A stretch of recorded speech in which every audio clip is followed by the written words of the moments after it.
এই রাজ্যের মুখ্যমন্ত্রী কি ভয় পেয়ে যাচ্ছে? কারণ 2026-এ ইলেকশন আর মাত্র 8 মাস বাকি আছে। আর সিপিএম, কংগ্রেস, আইএসএফ এদেরকে আমি বলছি না, এই রাজ্যে লড়াই হতে চলেছে তৃণমূল বনাম বিজেপি। এর জন্য কোনো গবেষণার প্রয়োজন নেই। কিন্তু মুখ্যমন্ত্রী ভয় কেন পাচ্ছে? বিহারে যে ভোটার তালিকা সংশোধন হয়েছে ওতে 60 লক্ষ ভুয়া ভোটার বাদ গিয়েছে। তার মধ্যে আছে 24 থেকে 25 লাখ হচ্ছে মৃত ভোটার। আচ্ছা, 23-24 লাখ হচ্ছে তোমার যারা এখানকার ভোটার, ডবল ভোটার, যারা এখান থেকে আবার অন্য রাজ্যে ভোটার আছে, আবার এ জেলা থেকে আবার অন্য জেলায় ভোটার আছে। আর 10-12 লাখ মতো তোমার অনুপ্রবেশকারী ভোটার, মানে পাকিস্তানি, বাংলাদেশি, এদের নাম বাদ গিয়েছে। তো ভালো কথা, ঠিক আছে। এইবারে নির্বাচন কমিশনার, জাতীয় নির্বাচন কমিশনার আমাদের রাজ্য থেকে বিএলও মানে বুথ লেভেল অফিসার, যেসব অফিসাররা বুধি যে ভোট মানে কার্যক্রমটা করে তাদেরকে ট্রেনিং প্রাপ্ত দিয়েছিলেন, কিন্তু আমাদের রাজ্যের মুখ্যমন্ত্রী তাদেরকে রাখতে চায়নি, কিন্তু সেটা সম্ভব হয়নি। এবং আমাদের রাজ্যের মুখ্যমন্ত্রী এই যে বুথ লেভেল অফিসারদের পরিষ্কার করে বলে দিয়েছেন যে সাধারণ মানুষদেরকে কোনো হ্যারাসমেন্ট করা যাবে না। এর মানে হচ্ছে তাদের ভোটার তালিকা থেকে নাম কেটে বাদ দেওয়া যাবে না। তাহলে কি প্রশ্ন এখানে একটা উঠে আসছে যে এই যে রোহিঙ্গা, মৃত ভোটার, যারা ডবল ভোটার, এদের নাম কেন রাখতে চাইছে? সব কিছুতে আলোচনা আসবো। তার আগে বলে নিই, আমি গৌতম, আর এই বেঙ্গল রিপোর্ট চ্যানেলে আপনাদের সবাইকে স্বাগতম। একটা ভিডিও দেখুন, তারপরে বিস্তারিত আলোচনা আসছি। দেখুন ভিডিওটা। বিহারে যে এসআইআর হয়েছে, যে প্রায় 60,000-এর ওপর যে ভোটার বাদ গেছে, সেইটাকে ভয় পাচ্ছে। যেগুলো জাল ভোটার আছে, বিশেষ করে অনুপ্রবেশকারী এবং রোহিঙ্গা, যাতে তাদের ভোটগুলো নিশ্চিত থাকে। উনি একটা থ্রেড কালচার পশ্চিমবঙ্গে যেটা বিভিন্ন প্রতিষ্ঠানে চলছে, আমার বিএলও ভাই বোনেদের ওপরে তিনি একটা থ্রেড কালচার শুরু করলেন। ইলেকশন কমিশন ভোটার তালিকাই করতে পারবে না, তার ভোট তো অনেক পরের কথা, মমতা করতে দেবে না। অলরেডি 1000 বিএলও যারা ট্রেনিং নিয়েছে, এই মনোজ পন্থ তাদের উপর চাপ দিচ্ছে ডিএমদের যে চেঞ্জ করে দাও। বিডিওদের কাছে ইনস্ট্রাকশন চলে গেছে, ও চেঞ্জ করতে পারে না। ভয়ঙ্কর খেলা খেলছে। এটা সরাসরি বাবা সাহেব আম্বেদকরের তৈরি সংবিধানকে চ্যালেঞ্জ। ইলেকশন কমিশন বুঝুক, আমরা তো প্রত্যেকদিন বুঝছি। পশ্চিমবাংলা থেকে প্রায় 1000 লোককে নিয়ে গেছে ট্রেনিং করবার জন্য দিল্লিতে। আমি জানতামই না। এটা ডিএমদের উচিত ছিল অ্যাটলিস্ট আমাদের ইনফর্ম করো। আমাকে না করুক, সিএসকে ইনফর্ম করো। আপনারা বিএলও যেসব লিস্ট করেছেন, বিএলওদের কাছে আমার অনুরোধ থাকবে ভোটার লিস্ট থেকে কারো নাম যেন বাদ না যায় সেটা দেখার। মনে রাখবেন, ইলেকশন কমিশন তার নোটিফিকেশন যখন হবে ডেট অফ ইলেকশন, তখন থেকে এটা ইলেকশন কমিশনের আন্ডারে যায়। তার আগে স্টেট গভর্নমেন্ট, আবার ইলেকশনের পরেও স্টেট গভর্নমেন্ট।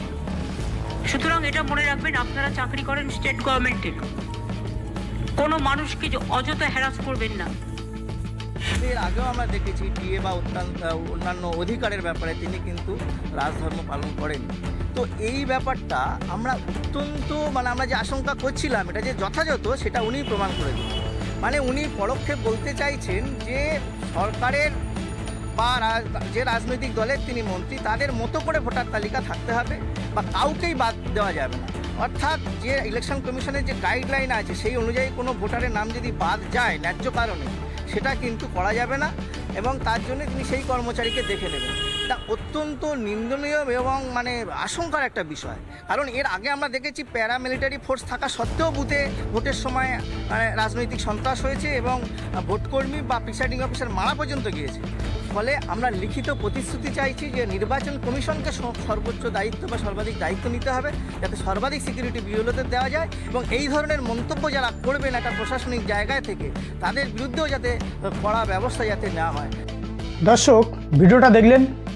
আমাদের রাজ্যের মুখ্যমন্ত্রী বুথ লেভেল অফিসারদের কি বললেন, যে আপনারা রাজ্য সরকারের কর্মচারী, ভোটের ইলেকশনের আগেও কাজ করতে হবে, ইলেকশনের পরেও কাজ করতে হবে। এটাও বললেন যে এই যে ভোটার তালিকা নিয়ে কোনো মানুষকে হ্যারাসমেন্ট করা যাবে না, এর মানে হচ্ছে কোনো মানুষকে ভোটার তালিকা থেকে নাম বাদ দেওয়া যাবে না। তিনি পরিষ্কার ক্লিয়ারভাবে বোঝানোর চেষ্টা করেছেন যে চাহে রোহিঙ্গা হোক, চাहे মৃত ভোটার হোক, আর চাहे ডবল ইঞ্জিন ভোটার, মানে এদিকটা এ রাজ্যে আছে আবার অন্য রাজ্যে আছে, এ জেলায় আছে আবার অন্য জেলায় আছে, এই সবগুলোর মানে কোনো হ্যারাসমেন্ট করা যাবে না। কিন্তু যারা বুথ লেভেল অফিসার, যারা 1000 জন ট্রেনিং দিয়ে এসছেন, তারা কি বলছেন যে তারা সত্য মানে ন্যায়ের পক্ষে কাজটা করতে চায়। তাদের যে সিকিউরিটির অভাব পড়ছে, কারণ রাজ্যের মুখ্যমন্ত্রী তিনি একটা মানে বলছেন যে এই ধরনের কাজ করা যাবে না, যে মানে ন্যায়ের পক্ষে যে কাজটা করতে যাবে সেই কাজটা করতে বাধা সৃষ্টি করছে। সেই পরিপ্রেক্ষে তারা একটা যে নিরাপত্তার অভাব পাচ্ছে, সেই জন্য তারা কি বললেন যে জাতীয় নির্বাচন কমিশনার এটা মানে নির্ধারিত করুন যে আমাদের যেন সেফটির বিষয়টা যেন ধ্যান দেয়, মানে লক্ষ্য রাখে। ভালো কথা। এর মধ্যে লড়াই চলছে যে কেন্দ্রীয় নির্বাচন কমিশনার এবং এই রাজ্য সরকারের। দর্শক, কোন জিনিসটা হওয়া উচিত যে ভোটার তালিকা সংশোধনে এই যে 1000 জন ট্রেনিংপ্রাপ্ত এনারা ন্যায় এবং সত্যতার সাথে কাজ করা উচিত, না এই রাজ্যের মুখ্যমন্ত্রী মমতা ব্যানার্জি ওনার কথা মতো চলা উচিত? অবশ্যই এই বেঙ্গল রিপোর্টের কমেন্ট বক্সে অবশ্যই জানাবেন। এইবার এই আবহের মধ্যে একটা সুখবর আছে। সুখবরটা কি জানাচ্ছি। গত বছর আরজিকর আবহে যে পুজোর বোনাস মানে পুজোর যে টাকাটা ঘোষণা করেছিল, ঠিক আছে, 85,000 টাকা। আর এবছর কত টাকা ঘোষণা করেছে মমতা ব্যানার্জি? এবছরে 90 না 95 না 1 লাখ না 1,10,000 টাকা পুজো কমিটিদেরকে দেবে।